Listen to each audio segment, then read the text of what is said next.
તે ચાઇનામાં એમબીબીએસનો અભ્યાસ કરીને આવ્યો હતો અને તેનું કામ હતું લોકોને જિંદગી આપવાનું, લોકોની જિંદગી બક્ષવાનું. પણ પછી તે બની જાય છે આતંકી, કારણ કે તેની ઉપર જેહાદનું ભૂત સવાર થઈ ગયું હતું. તેનું બ્રેનવોશ કરવામાં આવ્યું હતું. અફઘાનિસ્તાનમાં રહેતા અબુએ તેને એવી રીતના તૈયાર કર્યો કે તેણે પોઈઝન એટેક કરવાની તૈયારી કરી અને તે પોઈઝન એટેક કરે તે પહેલાં ગુજરાત એટીએસે તેને ઝડપી લીધો. તમે જોઈ રહ્યા છો ક્રાઇમ સ્ટોરી બાય પ્રશાંત દયાળ. હું વિગતે આખા ટેરર મોડ્યુલની વાત કરીશ અને વાત કરીશ હૈદરાબાદ પહોંચેલી ગુજરાત એટીએસની ટીમે કેવી રીતના કામ પાર પાડ્યું. વૈષ્ણવજન તો તેને કહીએ જે પીડ પરાઈ જાનાને રે. નમસ્કાર, હું છું તમારો પ્રશાંત દયાળ. વાત કરવી છે ગુજરાત એટીએસના એક મોટા ઓપરેશનની. સેન્ટ્રલ આઈબી તરફથી ગુજરાત એટીએસના ડીવાયએસપી એસએલ ચૌધરીને એક સૂચના મળે છે અને સૂચના બહુ ગંભીર હતી. એટલે એસએલ ચૌધરી પોતાના સિનિયર અધિકારી એસપી કે સિદ્ધાર્થ, એસપી કે પટેલ અને ડીઆઈજી સુનિલ જોશીને આખી ઘટનાથી વાકેફ કરે છે.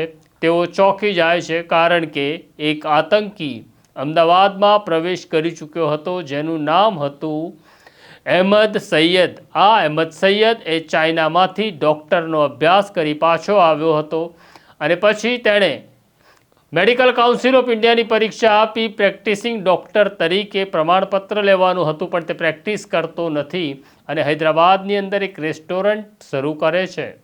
અને પછી તે વિવિધ પ્રકારના સોશિયલ મીડિયાના માધ્યમથી આતંકવાદીઓના સંપર્કમાં આવે છે.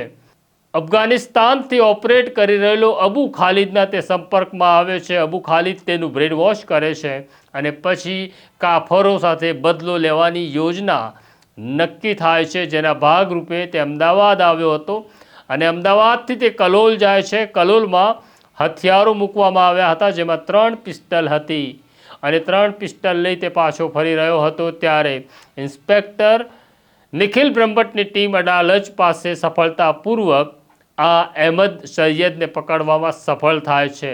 અહેમદ સૈયદની ધરપકડ પછી બીજા 2 નામ ખુલે છે, આઝાદ અને મોહમ્મદ. આ બંને હથિયાર આપવા માટે યુપીથી આવ્યા હતા અને હથિયાર તેમણે રાજસ્થાનના હનુમાનગઢથી મેળવ્યા હતા.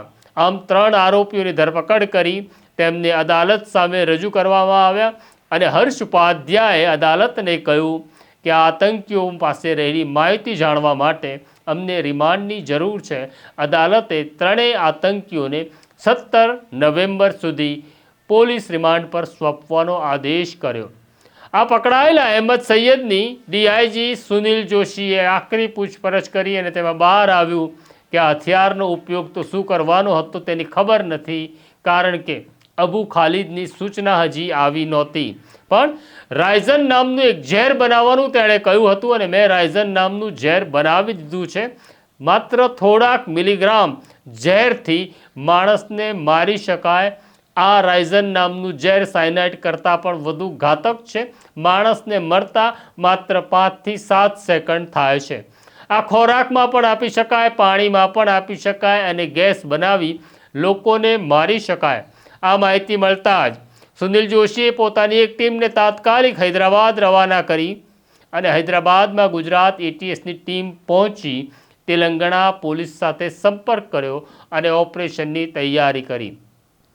પણ મુશ્કેલ એવી હતી કે તેલંગાણાના જે વિસ્તારમાં અહેમદ સૈયદ રહે છે ત્યાં ચૂંટણી હતી. એટલે તેલંગાણા પોલીસે એવું કહ્યું કે માહોલ બગડે નહીં તે રીતના ઓપરેશન પાર પાડવું પડશે. અહેમદ સૈયદના ઘરમાં તેની માતા અને નાનો ભાઈ રહે છે. ગુજરાત એટીએસ અને તેલંગાણા પોલીસ ત્યાં પહોંચે છે અને અહેમદના રૂમમાંથી શંકાસ્પદ બાબતો, જેને રાઇઝન નામનું ઝેર કહેવામાં આવે છે, તેની રિકવરી કરી લીધી હોવાની જાણકારી મળી રહી છે. પરંતુ આ રાઇઝન કેટલું પ્યોર છે, કેટલું ઘાતક છે, કેટલું ચોક્કસ છે એ તો ફોરેન્સિક અધિકારીઓ જ કહી શકશે. પણ પેટા ચૂંટણી હોવાને કારણે હજી ગુજરાત પોલીસે અસરકારક રીતે ત્યાં ઓપરેશન પાર પાડ્યું નથી, કારણ કે કાયદો અને વ્યવસ્થાની સ્થિતિ ખોરવાય તેવું લાગી રહ્યું છે. આ ઉપરાંત અહેમદ સૈયદની સાથે તેનો ડ્રાઈવર પણ આવ્યો હતો.